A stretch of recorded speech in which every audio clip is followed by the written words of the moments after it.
Splinter Cell Blacklist was released on August 20th, 2013 for the PlayStation 3, Xbox 360, and PC, and is still sadly the most recent game in the franchise.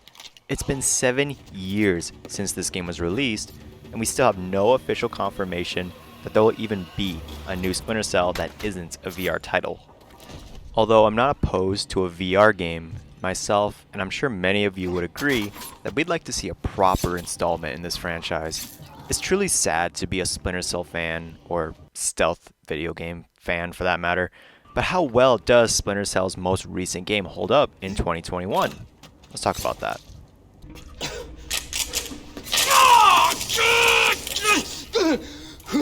One more time. Why did you run to the Americans? I told you it has nothing to do with you. Nothing, I swear to God! Let's start with the visuals, since that's the first thing you're noticing. And for a game that came out in 2013, it doesn't look half bad. You can obviously get the best experience out of the PC version, which runs the game at an uncapped frame rate at pretty much any resolution you want.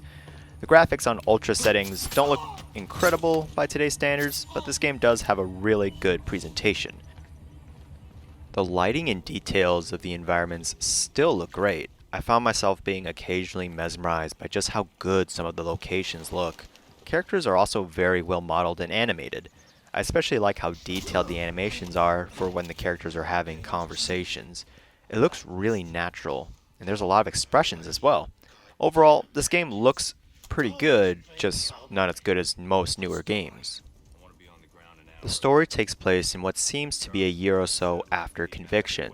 Sam, who sadly isn't voiced by Michael Ironside this time around, has started doing government work again with his friend Vic, but then a terrorist group that calls themselves the Engineers appear and tells the United States to pull their military out of every country, or else every few hours they will commit a random attack.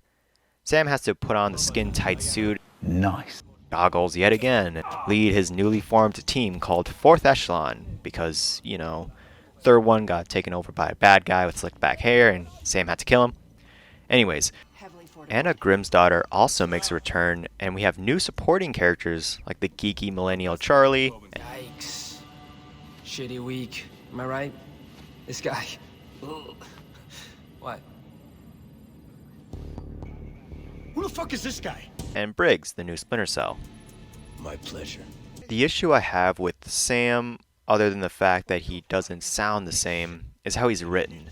The Sam from the previous games had a cool and calm personality and a dark sense of humor.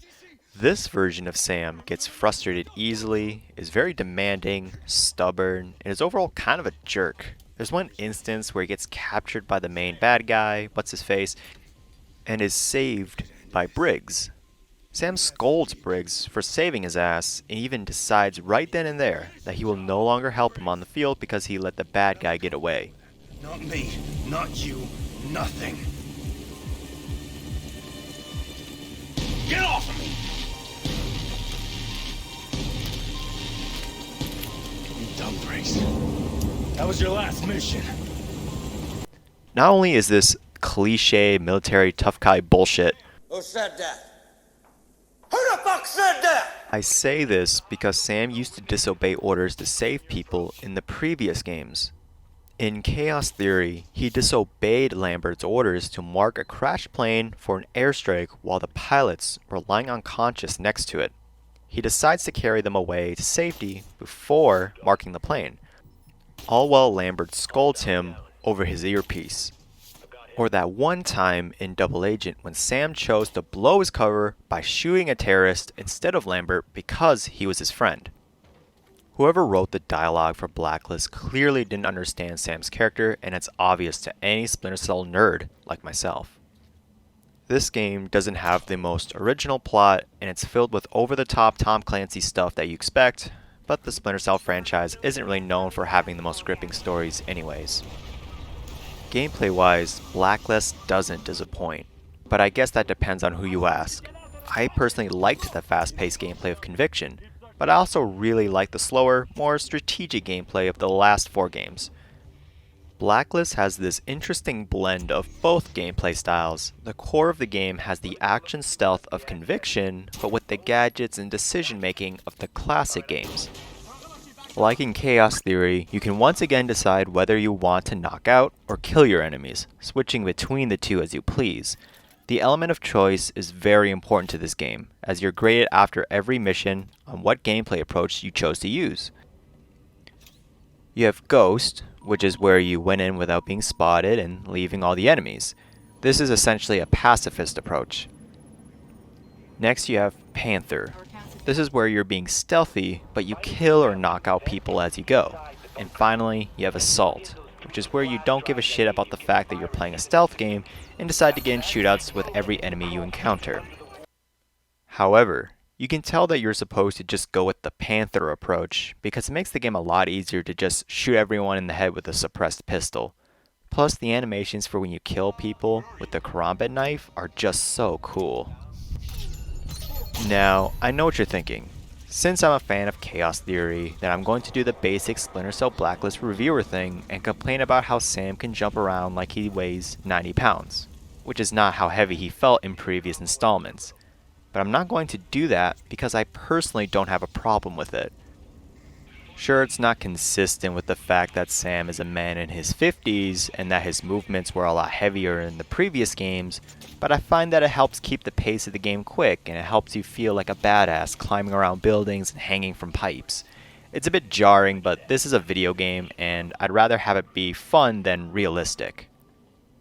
The mark and execute mechanic returns from Conviction and is satisfying as ever. If you don't know what that is, it's a mechanic that allows you to pick a certain number of enemies and press a button to shoot them all at once. Each gun has a specific number of marks that they can make depending on their type and how much you've upgraded them. And buddy, let me tell you, there's nothing like marking 3 out of 4 people in a room and grabbing one as a human shield as you blast away his friends. There should be an ASMR video of just Splinter Cell Blacklist headshots.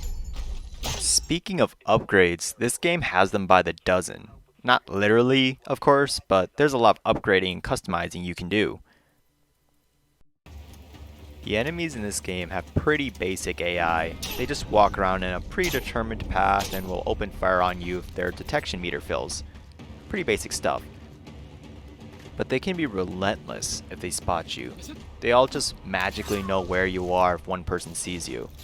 If you decide to use stealth gear, like I did, you can be killed in literal seconds if 2 people are shooting at you at once. It also only takes 2 shots from a sniper rifle to kill you as well, which in my opinion isn't a bad thing because it highly encourages you to take a stealth approach and adapt by going on the defensive if you're spotted. Now, I really wanted to talk about the co-op and Spies vs. Mercs multiplayer modes because I remember them being very integral parts of this game. You have the option to play many of the missions with a friend, and Spies vs. Mercs was enjoyable, if not a bit unbalanced. However, I can't seem to connect to the online service for some reason, and according to people I spoke with on Reddit and Discord, nobody can. This is a huge shame since Blacklist was the most modern iteration of Spies vs. Mercs. We can only hope that Ubisoft notices this issue and resolves it, but I have a feeling they won't do that anytime soon. In conclusion, Splinter Cell Blacklist is not the best game in the franchise, but it's one of them in my opinion. It still holds up quite well today and can be bought on Steam or on Xbox via backwards compatibility. If you're curious about this game or if it's been a while since you've played it, I recommend giving it a try, because it's still very fun today.